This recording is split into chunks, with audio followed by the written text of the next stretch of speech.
heading to a service call on an electric furnace. They say the heat's running non-stop. This is pretty common. In fact, we just had a video on this same subject. Seems like this year, I do a lot of electric furnaces, but this year it's been the mother load. There's been a ton of them. So, knowing that, I went ahead and got a sequencer in advance, because some of these things are, I call them single, double, triple stack sequencers, 5 or 10 kW, and then there'll be a second sequencer if it's 15 or 20. I went ahead and picked up a 20, and you can see what I mean. This is a quadruple stack sequencer. Got two sequencers side by side that are mated together. They'll have a specific timing. There'll be one particular row on the first or left sequencer, typically, as you're looking at it in the cabinet. And that top row will have the first on, last off sequencer, meaning it's the first one to energize and it's the last one to let off, meaning you will have the blower running the whole time the elements are on. So if that is the case, and we do have a runaway sequencer, which we probably do, I'll take you guys along for the ride. We'll take a look at it. I had to go pick up a key at an office in Burgall. This is a rental property, which is really nice, because I'm glad I got this account a couple months ago, because it is about 15 minutes from my house. And a rental property account 15 minutes from my house, to me, is like gold, because I don't have to drive to Wilmington, which is at least 30, 35 miles away minimum. It's just great. And I can stay out here in the country where I like to be.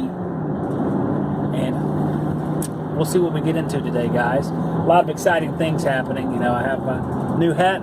I took my daughter into town with me yesterday. We were just doing a little bit of shopping. I picked up an exercise bike to help with the low-carb dieting, working out deal I have going on right now. You can hear more about that on the Working Joe's video blog channel. I'm working on a low-carb diet. So far, we're down 12 pounds. But when I went into town with my daughter, I took her to United Refrigeration. And I guess she made some sort of impression on the guys at the counter, because they gave us a whole bunch of free stuff.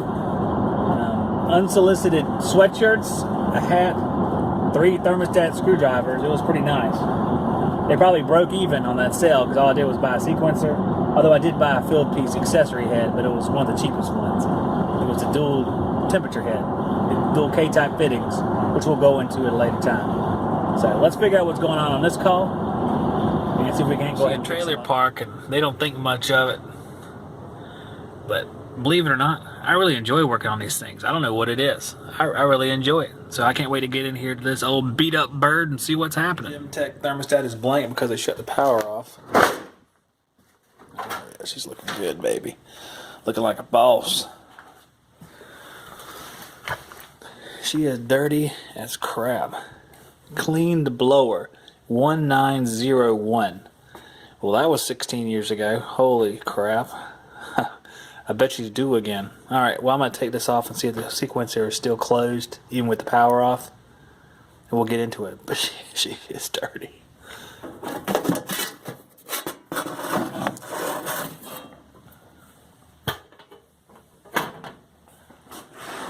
Got a door switch laying on the floor there. Not a good sign. Let me get down and dirty here. Well,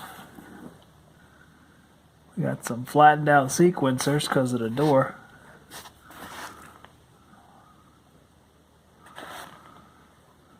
One of them disconnected. Interesting. What are they thinking down here? There's been a rewire, looks like.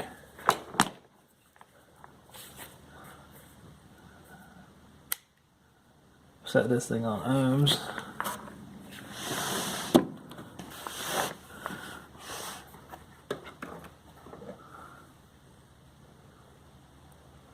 $94.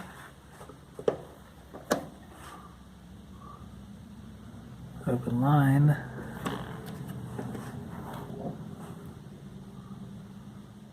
$95.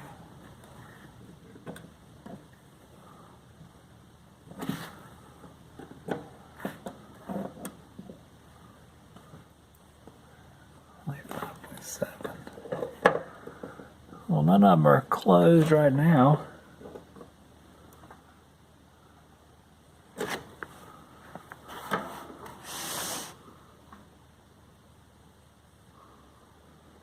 11.3 on this element. We're checking to make sure all the elements are good.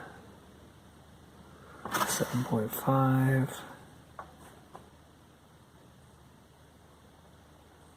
9.4.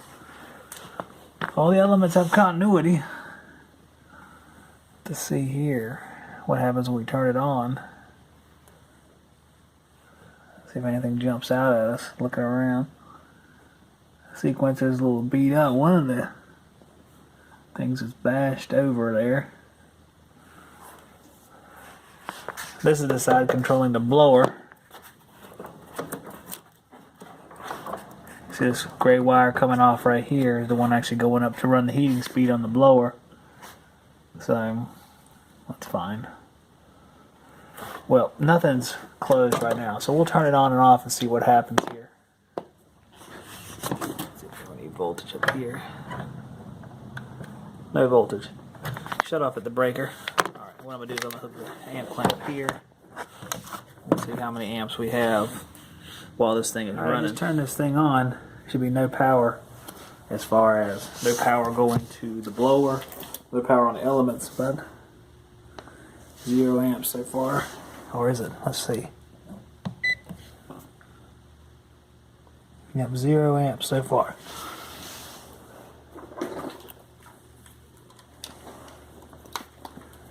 I'll take the south wire out, look at the voltage coming in. 240 volts going out. 240. 240. All right.